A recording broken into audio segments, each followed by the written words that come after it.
Hello, welcome to TSC Talks, the Source Cannabinoids, the podcast inspired by the condition known as tuberous sclerosis complex. My name is Jill Woodworth and I am your host.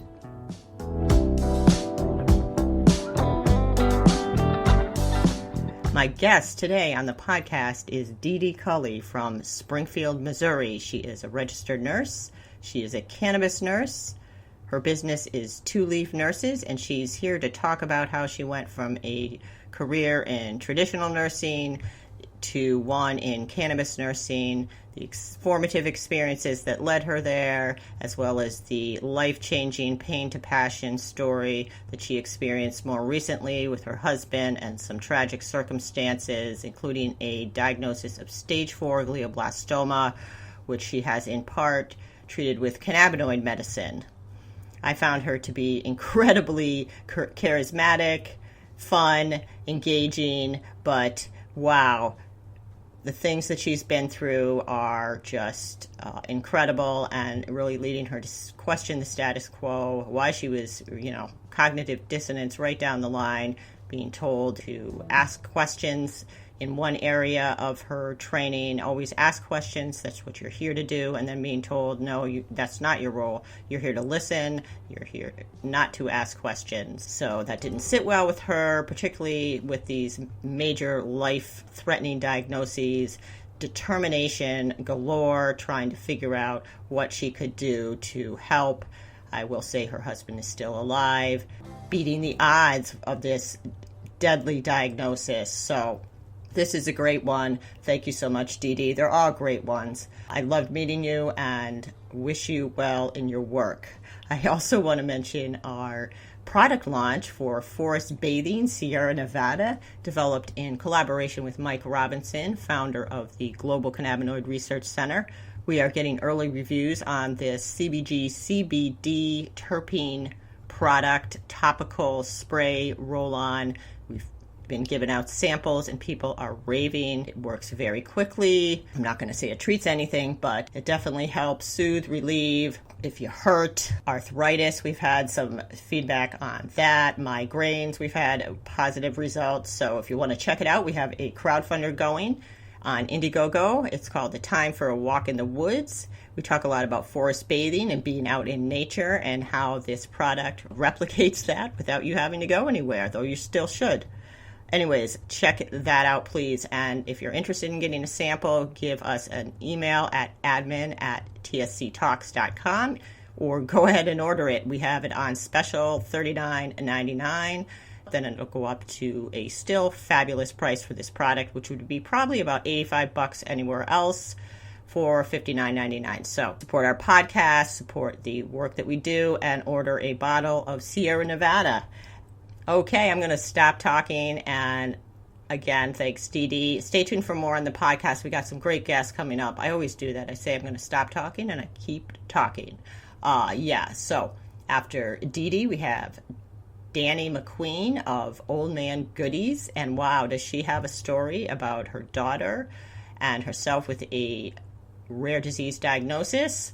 And after her, we have Roberto Palecco. He is an Italian-born, living in Australia, and a real trailblazer, starting a unique company to do clinical trial-type testing for the medical cannabis industry there. Really interesting stuff coming up. Thanks again for tuning in, and take it away, Dedee.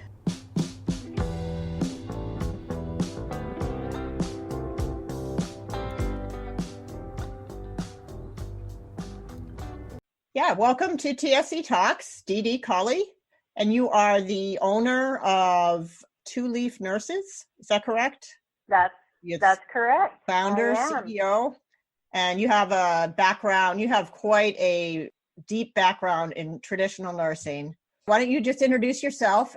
Yeah, thanks for having me. I am a registered nurse for over 20 years now. Variety of backgrounds, that kind of stuff, just like everybody else. And there came a point when I said, you know what, enough is enough. There's more to our lives than just the doctor said, and we do this and we do that, and we need to be able to heal our own bodies, and we need to work on our own bodies to get them healthy. So I started a company called Two Leaf Nurses, and our focus is on education of patients as well as businesses, healthcare professionals. Our own healthcare professionals have to have education, bless their hearts, as well as the community. You know, I mean, absolutely. Just it's crazy. So that's what we really focus on. Okay, that's great. Empowering everybody. Yeah, and especially being in Missouri, I was thinking of how we met. I don't know if it was Instagram or somewhere, and I saw that you were from Missouri. And whenever I meet someone that's in the cannabis industry from the, you know, more the Midwest, I'm like, it's got to be a whole different upward struggle, just to get to be legit and to get, you know. So yes, I am in Southwest Missouri. We are 7 generations deep in this area. My great-great-grandma was actually known as a medicine woman around here because, 1, we didn't have a whole lot of doctors, and 2, those doctors cost money, which our farmers didn't have money to pay. So I spent a lot of time with my grandma and my great-grandma. And because of that, I think because they had to utilize plants and things that we would now call alternatives, it opened up a world for me that it just seemed natural. My grandma had, you know, she used rose water and glycerin. Okay, you know, things like that. Or she had poppies in the backyard. I remember that. And, you know, lavender, and there was certain teas that they would brew. And so those were all normal to me. It was normal. As deep as our roots are here in Missouri, they're rather deep in Southern California as well. And I got to be one of those 60s babies in Southern California. So I got to be right smack dab in the middle of all kinds of good stuff. And that, I think, had a big impact on my open-mindedness, if you will. For sure. And I've always been one of those. I think there's 2 types of people. There's one that accepts everything as the status quo. I mean, it's a whole spectrum, but you go from they accept everything status quo. Whatever the doctor says, then that is the gospel. And I have to do exactly what they say. Otherwise, they're going to fire me. Right. Well, whatever. To people like me who go, well, wait a minute. Why are we doing this? Why do we have to do that? Why do we have to cut both ends off of a ham when we cook it? Why do we do that? Exactly. You know? The why. I mean, those are the kind of things. Exactly. And I'm always asking why. And I've gotten in trouble many times for asking why, because people take that as you are questioning them. You're questioning their integrity and their character and their knowledge. And I'm like, no, I'm just asking a question. Okay. Because when we get right down to it, there might be another way. You might have the best way. But so I started off in Southern California. I think that was a great kickoff there. And it opened my mind. And then I moved with my family back here to Missouri. How old were you? I was 8 when we moved back here. And you know, it was a huge culture shock. Let me tell you, I went from mini skirts and go-go boots to hand-me-down jeans and overalls and boots and these smells that, where's the ocean, you know? Oh, my God. I knew I had to be in trouble when it took us like 3 days to drive back here or something. Okay. But I learned to embrace it. I really did. And now I can't imagine living back in California. I really can't. This is home, and this is where I feel, kind of weird to say that, I feel my ancestry. I feel those roots here. That's nice. And that's where I started my nursing career. I spent about 11 years in Texas, and then came here, back home, and I'm good. Unless you can get me to the beach, I'm good. I do like the mountains, though. That's awesome. Yeah, I love how you've kind of connected, you know, the pieces of your childhood with who you are now, and kind of, it's like a tapestry, or I don't know, I don't want to be all cliche, but I do find that looking at those helps. But there is something to be said about that. You know, for someone who has, I've come across so many people, and I love it because it's taught me. But I've come across people who are multi-generation in the same town. Yes. And they've never been on an airplane. They've never been out of the state. They've never gone anywhere, so they don't know any different. So I can't criticize them for it. But I'm like, there's so much more in this world to explore and learn from, and that's just who I am. So I try and practice more grace, less judgment. That's a big thing. Yes, tolerance. Especially right now. Yeah. Why don't you tell me a little bit about what made you start questioning traditional medicine? So you got into nursing, you moved back to Missouri, and, I assume you went through school, and so pick it up. So I was a late bloomer. I did not plan on going to college. My grandma didn't go to college, so why did I need to go? My mom didn't go to college, so why do I need to go? I just wanted to get married and, raise a family and bake cookies, and that I was totally fine with that, right? Mm-hmm. But from early on, when you ask that question, there's those things that come to your mind immediately, and then there's other things that you think about later. Yep. And for me, one of the first times that I think I questioned medicine and the status quo of it was when I was probably about six years old, when I saw a cousin of mine who was 2 or 3 years younger. It's been years since I've seen her, but she was 2 or 3 years younger than me, and I saw her have a seizure, and it was a full-blown grand mal. And they just shuffled us kids, shuffled us out. And I'm going, horrified. Yeah. And sure. and this was, again, this was in the 60s. So this happening didn't go the way that it goes now. They did things back then that they don't do now, right? We know, and that's not a really good thing. I think, I am glad for some changes.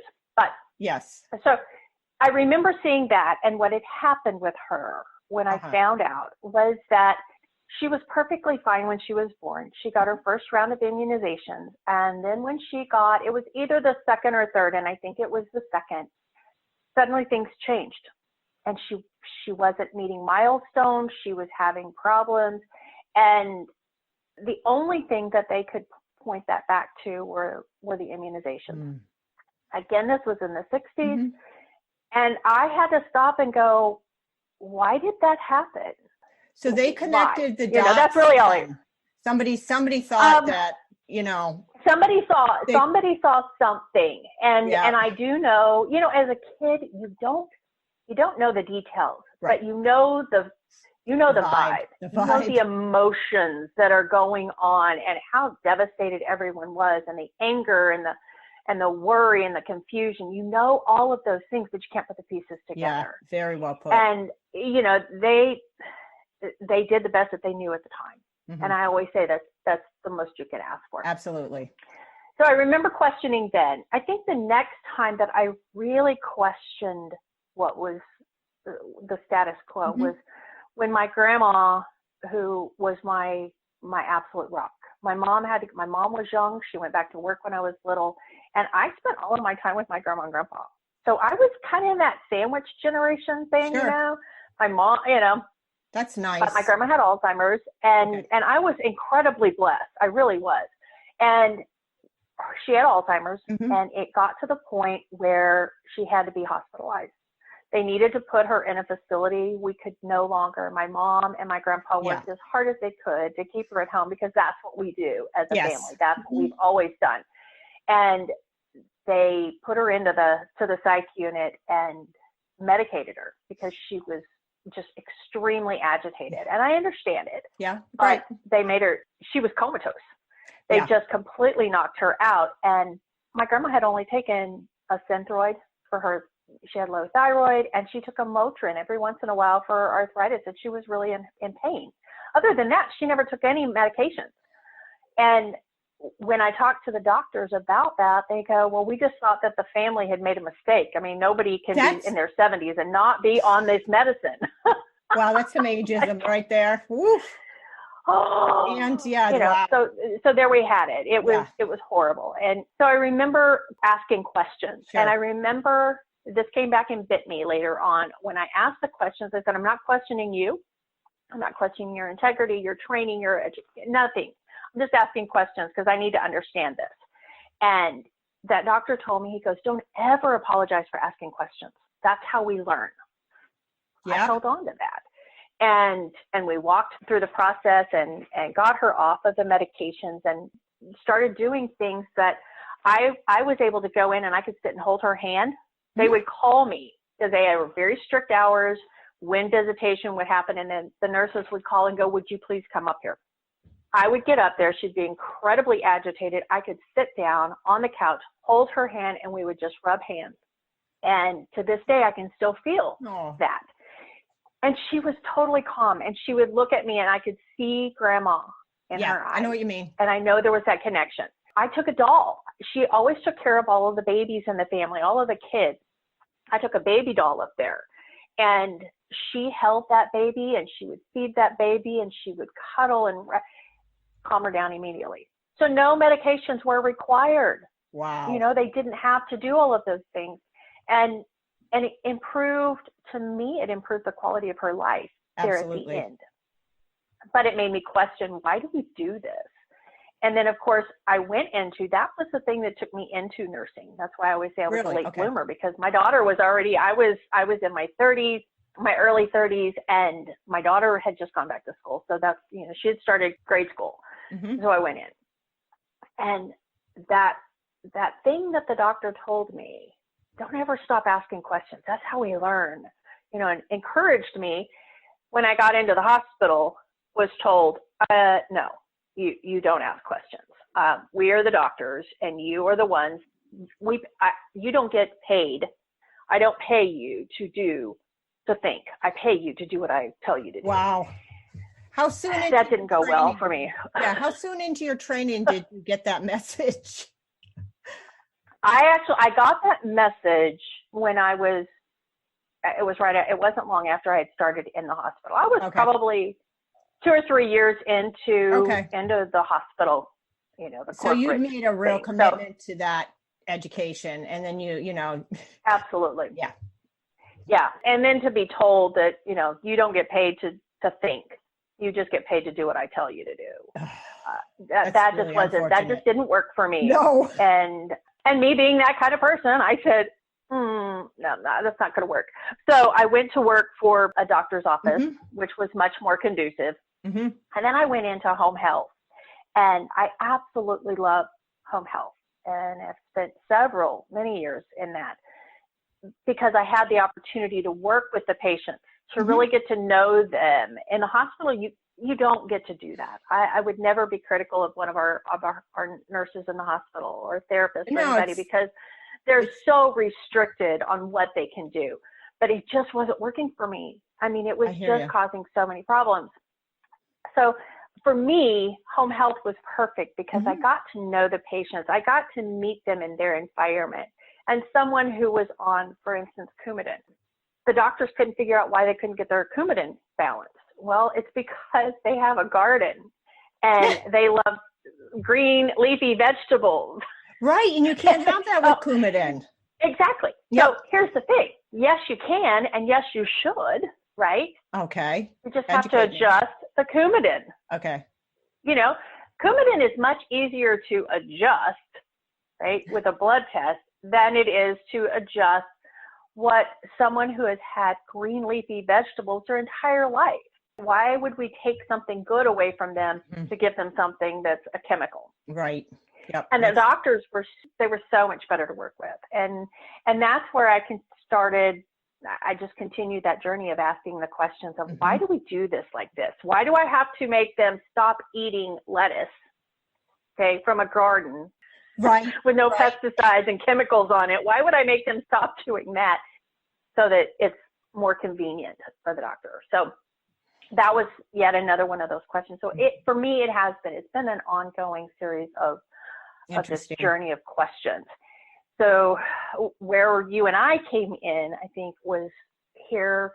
It's been 19 months, almost 20 now, that my husband, the absolute love of my life, mm-hmm. he and I had been married for a year. Yep. And on our 1-year anniversary, He had a heart attack. It was a 99% blockage of that the left anterior descending artery, that a piece of plaque broke off.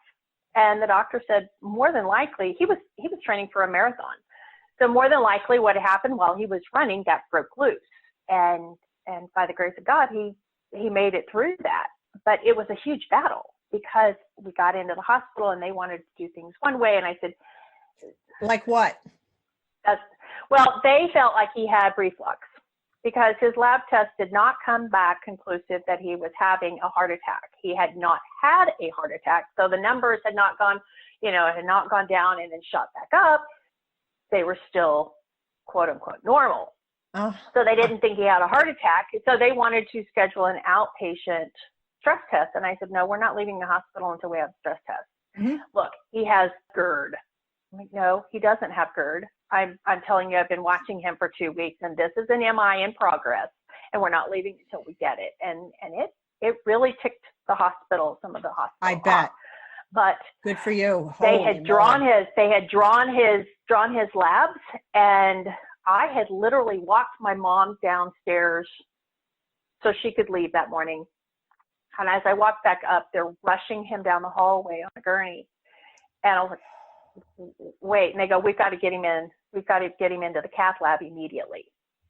And he's looking at me like, what's going on? Oh my gosh, you must have been freaking. So everything just flipped on a dime. And what I found out was that when they went to give report, look, wife is overbearing. She's not letting him talk. He says he's fine. And we think it's reflux. The lab called and said, hey, his numbers, his troponin and all of those enzymes, that stuff has dropped. He's in the midst of a heart attack. Like you said. And yeah. And thankfully there was an amazing cardiologist there who moved patients around and said, wheel him right on back. And had we not done that, he would be dead. Wow. So I would have been widowed on my 1-year anniversary. Was not okay with that. And so I asked a lot more questions again, after, in the midst of that. And then even after, and then it's been almost 20 months ago. He had an episode that, given his history with his heart, it felt like it was a stroke. It felt like a mini stroke, a TIA. How scary. And so I called the doctor, and I said, but something's weird about this. Something is not. This isn't the same. And they misdiagnosed him. Said he had a TIA because they couldn't find anything else. And the next day they said, I need you to get him into the cardiologist's office. We want to, they told me all these tests and stuff they wanted. And I said, okay, fine. So we go into the cardiologist's office, and I said, dude, what are we missing here? There's got to be something, because all of his labs were perfect. He'd had chest x-ray. My husband said, we've got private insurance. I'm not too sure, but they didn't do a pregnancy test on me. I mean, they tested for everything, right? And he said, and they kept going, are you sure you're not on any other medications? Are you sure there's not anything else? And we're like, he takes 2 medications. He takes one for Meniere's, and he takes an aspirin. That's it. Okay. Besides a vitamin. I mean, he has multivitamin and he has omegas that he takes. But as far as prescriptions, he has 1 prescription. Again, that can't be possible. He's in his 50s. He has to have more than that. I got a story about that too. It's the same cycle. But when we were in the cardiologist's office, I was sitting in a chair. The doctor was facing me with a computer, and my husband was sitting on the little gurney table. He says his recollection was, I was looking down on the gurney going, why would you have stirrups in a cardiologist's office? That's kind of weird. So he's trying to process that. And the doctor and I are looking at these labs, and he goes, I don't get this. He said, I don't know why they even sent you over here. There's nothing wrong with his heart. Long story. I said, everything came back except I can't see this MRI. I can't find it anywhere. And he goes, well, I can see it. And he pulls it up and he goes, I told you so. I told you there's nothing wrong with his heart. I go, what? Oh, boy. And he goes, it's not his heart. He goes, he's got a brain tumor. He said it just straight out like that. Straight out like that. And I, holy moly. Stop this, and he goes, come look at this. Read this with me. And I looked over his shoulder and I read the report that said that my husband had they were trying to determine, was it a lesion, an infection, or tumor, and that it was most likely a tumor. And that started our road. Yeah. He was diagnosed, we ended up having surgery. He was diagnosed with a grade 4 glioblastoma. Okay. And that's pretty, just for the naive people out there, that's pretty serious. Yes, there are about 13,000, which I think that, Jill, I have to say, I didn't even think about this until last night, but May is actually Brain Cancer Awareness Month. Really? I don't believe in coincidence, so I don't believe that I think this is perfect timing. But brain tumors are not the biggest of cancers. They're not the biggest number. They don't get near enough research because there's not the number of people and because it kills so fast. So a grade 4 glioblastoma is the most aggressive form of the most deadly of all cancers. And you only have about 13,000 people that are diagnosed with this every year. Half of them are dead in a year. And most of those that are gone within a year from us, it's usually about 6 months. They don't even make it the year. There's a 5% chance that they will make it 5 years. So those statistics were just not working for me. I mean, this is the love of my life. Yeah. I'm in your head thinking, I can't imagine. I mean, you had just a lot of really traumatic events that are extreme. So heart attack. And this is someone who is crazy healthy. At the time he was diagnosed, he was actually training for a military marathon with his brother who serves in the Air Force. My husband is 26 years in the Army, and they were going to do a military marathon. And then boom, all of a sudden these seizures happen and we get this diagnosis. So we got that diagnosis the day after our 5-year anniversary. And I thought, you know what, I'm not cool with all of this. I really need some other answers. And so I began asking why. I started really digging deep into the research, and cannabis was the only thing that really has shown promise. Interesting. Because it's able to penetrate the blood-brain barrier. It's very selective in what it works synergistically with.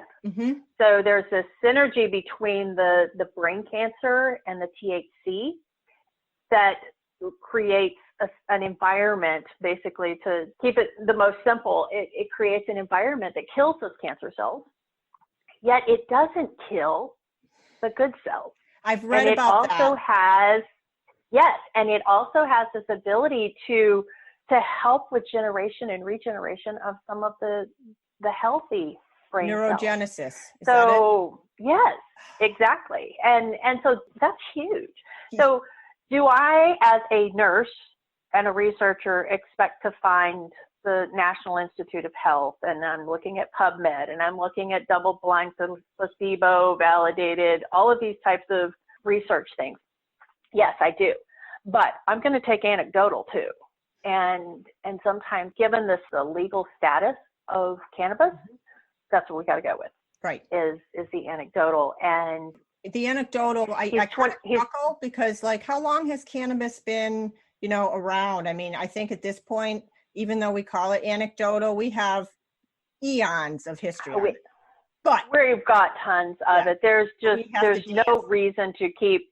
Yeah, you don't have to beat a dead dog. I mean, this is just ridiculous. Yes. And then I thought, you know what? And Missouri had just passed the medical marijuana law, their medical marijuana program. So we went the legal route and have done the things that, that are expected. Yep. But my husband, by the grace of God, is 20 months, he's almost 20 months in. That's awesome. A lot of people are not able to finish the chemotherapy, all of those things. He's still working. He's still functioning. He has not had a seizure for a year now. He's able to drive. I just... Unbelievable. So did you institute, so was it cannabis with the chemotherapy, or what was the regimen, just in overview? overview of it, we did the surgery. Well, the surgery basically was just to get biopsies. Yes. Because these things are the doctor described it, and we had one of the best neuro-oncology surgeons in the country. Nice. And he said to go in there and get that tumor would be like trying to get cotton candy off a wool sweater, and they're the same color. Ooh, that's good. I can see that. Ain't happening. Exactly. He said, can't do it unless you want to cause damage, and I'm not going to cause damage. And I'm so thankful because not all surgeons know that. We're all human. So I give them grace, but I am so thankful that we had who we had. Yeah, for sure. So we did the surgery, we did the radiation. It's 30 treatments for 6 weeks, and the chemo. And then every month it's a 28-day cycle. So he now knows how all the girls feel, because 1 week out of the month, he just does not feel good at all. But you go 23 days off of chemo, and then you're 5 days on. Okay. And then 23 off and 5 days on. And he's been able to do that. So when we did the surgery, the radiation, the chemo, we kept with just that, and we adjusted his diet. And then we started looking at some metabolic pathway blocking and added supplements. And once we got those things added in, then we started adding the cannabis in to that. So he has when you're looking at things holistically, it's not one thing. You have to look at the whole picture. So mind, body, and soul. So I have to think about his exercise, keeping him out, getting him good energies, keeping his spirits up, giving him hope and encouragement. But we also have to be cognizant of our diet and what we consume and the supplements and things like that. So it's been a very broad approach. And I will say that for me to start a business in the midst of it was not in my game plan. I would have just as soon just stayed back and taken care of him, and let's call it good. But that's not the way it was supposed to go, apparently. Right, and right. I a lot of the things that I have done all started falling into place, and wondering what I was supposed to do, how I was supposed to do it. It all fell into place. And I said, you know what, I have to keep helping people. That is my calling, is to help and to empower and educate people. So there we have it. So how did you get it now? That's beautiful. I love it. Much credit to you. I think, when you say everything fell into place, I want to hear just a little more on that. How did you get in? You went and got your cannabis nursing certification. And tell me about your business. So, like I said, I've always asked questions. Kind of, we've established that. But and I appreciate that. I'm not afraid to try something if it looks like it may work. Okay, so things like relate. I started probably 5 or 6 years ago. I started hearing about dysbiosis and the microbiome. Which is your gut health, and the connections between your gut and your brain. This gut, brain, gut axis is a two-way road. If your gut is not healthy, your brain is not going to be healthy. If you're deficient in certain things, your brain's not healthy, because your gut feeds your body. And so many of us have this dysbiosis. So I started studying that, and I started looking at the bioavailable plants and supplements and things like that will help, because as much as we can change our diet, our foods are just deficient in the things that we need. Right. Somebody described to me one time, it used to be an apple a day keeps the doctor away. And many of us have heard that. At this point, it's going to take a bushel a day because they're so deficient. Wow. It's just that stripped away all the nutritional value of a lot of the plants and vegetables. You do. And I get it, but it doesn't make it any easier. And so our bodies are getting sicker and sicker. And so that's something that I've been after for 5 years. Okay. So when this happened, it was just adding it's just kind of been adding layer after layer. And I just said, you know what? I need to be able to help people. Mm-hmm. I can't do this in a hospital Right. setting or a clinical setting or in a corporate setting, really. I'm going to have to do this. This is out there. So one of my longtime friends, colleagues, she and I have worked together in the corporate world. She's been my boss. We've been coworkers. It's gone on and on. And she and I started talking, and we've always felt like there was something more that we could do. And when we started bouncing this around, said, what about a business like this mm-hmm. that we're really helping people? We're not selling a product. I have no product to sell. I have nothing. You don't see any products behind me because I don't have anything to sell. I have me. I have my knowledge. I have my experience, and I have my passion to empower people. Mm-hmm. And that's really where it all kind of started. We started talking about names, and I had a whole long list of names, but certain things just didn't quite click. Yep. And so the 2-leaf really spoke to me mm-hmm. because there's 2 sides to everything. And really there's more than 2. Right. Right. But if you look, and I do this because I always use my hands anyway, but if you take just a hand, that's what it is. Mm-hmm. But we have 2 of them. Mm-hmm. And you can put them together so many different ways. You can cross them. You can mm-hmm. put one thumb on top of the other. And everybody does that a little bit different. There's all those different tests. You can hook your finger. There's so many things that you can do with these 2 hands. And that's what the 2 leaves represent, is the ability to do so many things with just a couple of little changes. I love that. The fact that they are cannabis leaves, yes. But I also saw that there were a lot of those cannabis leaves that have like these 2 little leaves at the bottom. And I just see a foundation. It's just stable. You look at that leaf and it's just well-rounded. It's stable. And yes, there are 2 nurses, but there really are 200, 2,000. There's all kinds of nurses, that are out there. And mm-hmm. I'm not the only green nurse. And I am so thankful for that because there's so many of them that have information. I actually had a situation just this week that I was able to give the medical information for them, the coaching of, are you doing this? Are you looking at these foods? mm-hmm. You can't be eating a crummy diet and expecting right. good stuff. But they were in another state. And so I didn't know how the state worked, but I knew a nurse that was in that state. Yeah. And so just like that, I was able to connect with another green nurse and say, hey, can you pop on here with me? And we worked it out. Within 30 minutes, this person is off and going. And that's what it's all about. And that's one of those things that I so appreciate about them. So when I was going through all of this, I found out there's this thing called cannabis nursing. Did you laugh at first? I did. And in fact, when I got a hold of the American Cannabis Nurses Association, when I found that, I thought, okay, so there's not only this thing called cannabis nursing, but there's a professional organization. I need to talk to somebody. Okay, I got some questions about this.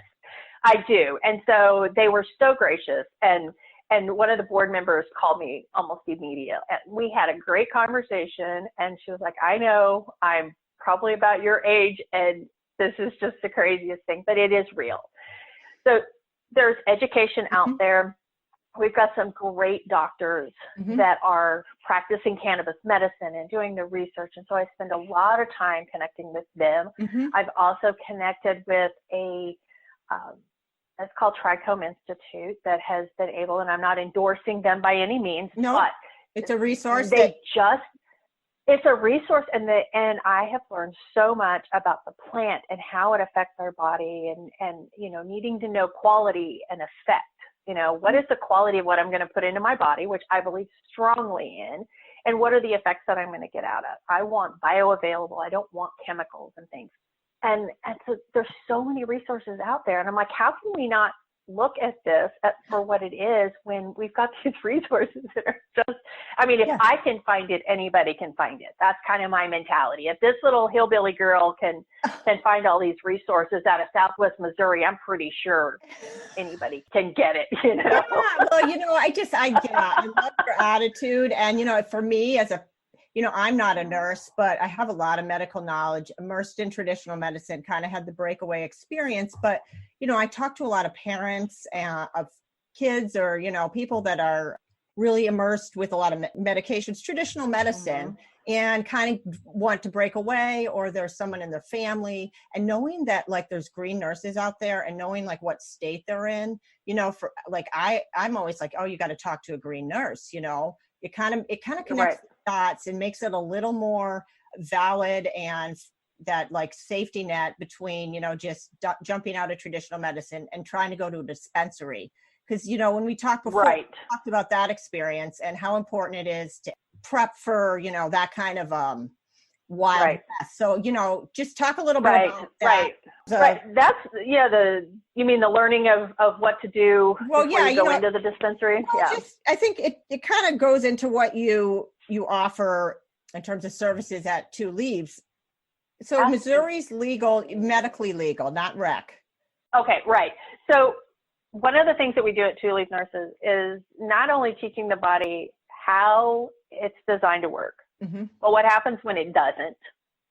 And when you understand how your body's supposed to work and you understand what happens when it doesn't, it also makes it much easier to understand how cannabis or anything else, other supplements, other plants and diet, how that may or may not help you, right?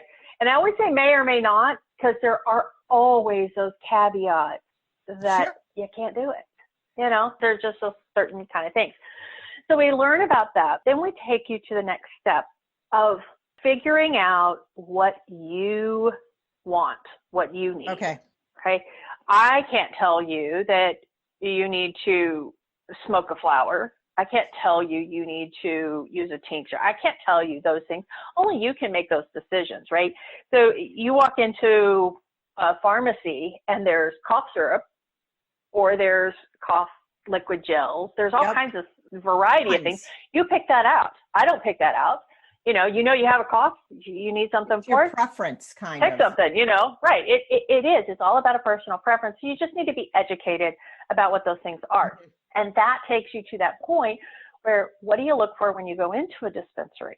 We don't have dispensaries in Missouri yet. Yeah, that's really interesting.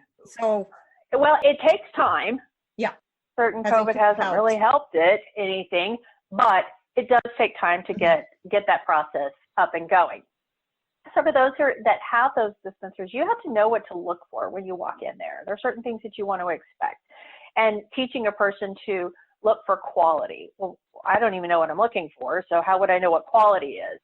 But the way that I like, and I think this is what you and I had talked about, was the reason why I spend this time to teach somebody what to expect when they go into a dispensary is, if you were diagnosed with, let's say, an upper respiratory infection, because, we know that's out there, right?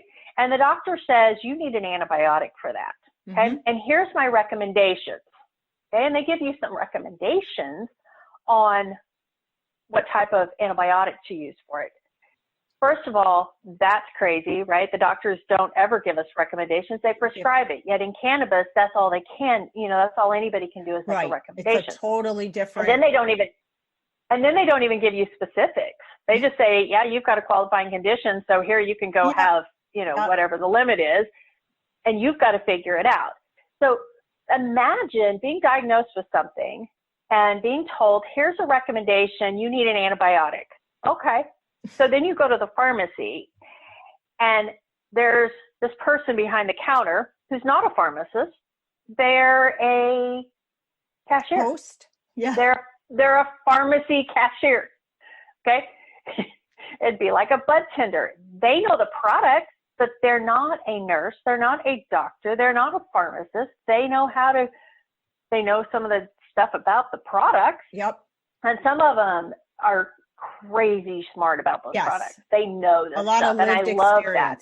Yeah, they really do. And so this is not a dig at them, but from a patient perspective, imagine going up to the counter and going, okay, so I've got this condition and I need this antibiotic. Let's see. I think I'll try that right there. That looks good. I like the word vancomycin. That just has a nice ring to it. You would Lemon never haze. do that. And then what would they do? Yeah. Oh, look at that. That looks great. That's how I started Let's picking. do that. Huh, this has this percentage. Yeah. Yeah. Exactly. And what's the difference clue. between lava cake and wedding cake? I don't know. I've never eaten lava, but I've been to a wedding, so I don't know. I guess I'll go with wedding cake. Right. We would never do that with our pharmaceuticals. Yes. Yeah, that's exactly what it seems like we've done with cannabis is, okay, so the dude behind the counter says, well, if I were choosing between lava and wedding, I'd probably go lava. Well, all right, so let's see, I can have a gram. All right, so give me a half a gram of that and a half a gram of that. What? We would never do that in medicine, and yet that's exactly what we've done with cannabis. And so when I started experiencing this, going into states that were recreational, and I knew nothing, right? I just walked in there, I was like, this is like crazy. I love the smell. The smell, I can just stand in there all day and just smell. I don't need anything but just that I know. that smell. All of those terpenes, I gravitate. But I had no idea what to do. So when we're talking about someone who has a medical condition, they've already stepped outside the box of our Western medicine. Right. And because they've already stepped outside of that, there's a lot of risk that they're taking. And they are scared. They're cutting desperate. the cord, kind of, in some ways. Oh, my gosh. And I'm not somebody who says either Western medicine or Eastern medicine. Yeah, it's I'm not too that. much. It's a balance. It is a balance. I know what the chemo has and the radiation has done to help my husband. Mm-hmm. I can see that. We do MRIs and I can see what that's done. But I also have seen what the other stuff has done, because the doctor looks at me and goes, I don't know what you're doing, but you can't get these kind of results with what I've been giving him. Well, I don't see those kind of results. So you know those things. But for me, I want to make sure that these patients, that we treat them that way, that they are patients, but they are in control of their journey. Yep. So it's not to break away. Some patients really need some of those pharmaceuticals, and they need those supplements, or they need that lifestyle change, or they need the cannabis, the supplement. They need all of it, but they need to be educated and they need to be supported. And that's really where the advocacy comes in. I'm more than happy. I've got doctors that I will work with, that they'll contact me and go, look, I've got a patient. I don't really know what to do with this. That's great. No, that's great. And that's great. And that's and that is huge, to be in this area and actually have a physician that goes, you know what, I'm going to call you because, one, I know you're not selling anything, and I can tell, they look at the education and the passion and all of those pieces, and I'm just I'm blown away. I really am blown away. I am so incredibly humbled that anybody would Well, I think you have a thoughts. lot to offer, and I think that I just think you should own it too, because you're filling a role that's crucial, especially, as we realize how people become more aware that traditional medicine pushes us to kind of stay with it, because to step away, there's not the financial support and there's just so many unknowns. So to have someone in the role and with your mission and your vision, I just see it. I love it. I just really love it, because it gives us a way in before, traditional medicine has to accept that there's an endocannabinoid system. It's not even part of anything. Absolutely. It blows me away. Absolutely. Like we're I know. Lying, and we have to understand that, but how many years have we been talking about the microbiome of our gut?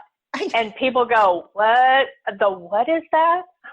Yeah, it's you really tough. Have a gut. It's not just, I'm not talking about that extra tire tube that you've got over your jeans, okay? I'm not talking about the muffin top. I'm talking about the inside that you're never going to see, but you feel it. Exactly. You're just seeing the plant, man. You're seeing the product of that. But yeah, the thing with any type of adjunct, or for some people, they go alternative, that is not covered by insurance. Yeah. At all. That's really all of the supplements. And it's very frustrating, and it makes it even harder on people. Yeah. And so the last thing I want somebody to do is you have to go through what we often call that experimental phase, right? Yes. You have to learn what works The for learning you. curve. But the last thing I want somebody to do is to walk in and just trust what whoever tells them to buy something that isn't going to work. It's a lot of money. And it is. And, and I remember one of those early times when I went to get some milk thistle. I went to a natural store and said, okay, I know I need milk thistle. I know I got to do some liver detox. This is what I've been told to get. Okay. There's 3 different brands sitting there. And so I asked somebody that worked there thinking they know what they're talking about, right? They work here. They've been educated. Yeah. And they go, well, milk thistle's milk thistle. So there's kind of a price range here. So you got cheap, medium, middle of the road and high end. You pick. Oh, okay. That's great. So I went middle of the road. Okay. It worked. Worked great. That ran out. I went back to this same store. And the day that I went in there, that one was gone. So now I have a choice between cheap and expensive. I thought I'll spend a little more. It's probably going to be a little bit better. I could tell the difference. It was not better. But nobody was there to tell me that. So when I now tell, someone says, hey, what do you do for a liver detox? Well, what I use is milk thistle. I have no problem saying, make sure that you've got certain pieces in there. Okay. This is my experience because I don't want them to go in and do the same thing that I did. Right. There's a lot. Because those price differences are huge, and cannabis is not cheap. Supplements are not cheap. I don't even think about the amount of money that we spend every month for my husband for his supplements, but I would do it in a heartbeat. I mean, I have no problem doing it, but the fact that there's no reimbursement for it at all is hard. It is. So I want patients prepared. Right. So so that's a really important piece, even if they can't use it yet, or just, I don't know. I just think that being in the community and having a presence there in Missouri is amazing. Right. And, putting all the pieces of your life into this business. I love it. So, thank you. Really appreciate it. I have been incredibly blessed that, yes, we do have a lot of stigma in the Midwest that we're way behind. But we're not quite as far behind as I think some other places are. But people have really been very receptive. They really have. Good. They've been so incredibly encouraging. And people that I didn't think would be encouraging are like, this is amazing. I can't believe you're doing this, but I'm thankful that you're doing this. And when people know that I'm safe, that's another big thing for me. I want people to be safe, and I want them successful. When they know that they're safe to talk to me, I still follow HIPAA compliance. Just because I'm not in a hospital doesn't mean that I don't follow that. And I take that very seriously. And when people know that they're safe to be able to have those conversations, and that I'm not judging you. This is your journey. And you do you. I'm going to give you the information, and then you're going to get to make your own informed decision. You go talk to your doctor. I always recommend you talk to your doctor. And what happens from there, I'm out, right?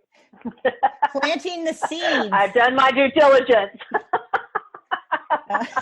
I love it, Dedee. So where can we find you? Where are you on the internet? Yes, we have a Facebook page. Yeah, we do have a Facebook page, Two Leaf Nurses, that you can like and please follow. I don't know what the difference is. I'm not that big. I don't understand all of the social media. It's a lot. Apparently you're supposed to like and follow. So anyway, like and follow that. Yeah, we're also on Instagram, and the website finally will be up in probably the next 2 weeks. Okay. And I'll give you that. I'll give you what that website is. And so you can go ahead and check on it. When it comes up, it's going to say coming soon, because we're putting all the last little pieces together. And then we also have a number that you can text or you can call. Nice. To get a hold of us. Okay. That's awesome. Thank you. Anything else that you want to add? I am so totally blown away to get to do this. I am honored. Fun. I am humbled beyond words, and So yeah, I want everybody to take care, be safe, show some grace. Thanks. Dedee Culley, thank you so much. All right. Take care.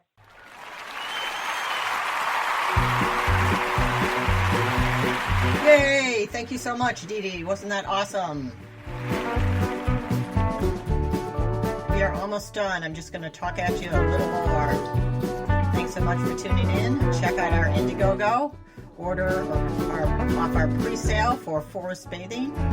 Check it out. If you're interested in a sample, you can email me at admin@tsctalks.com. Provide comments. We love you all.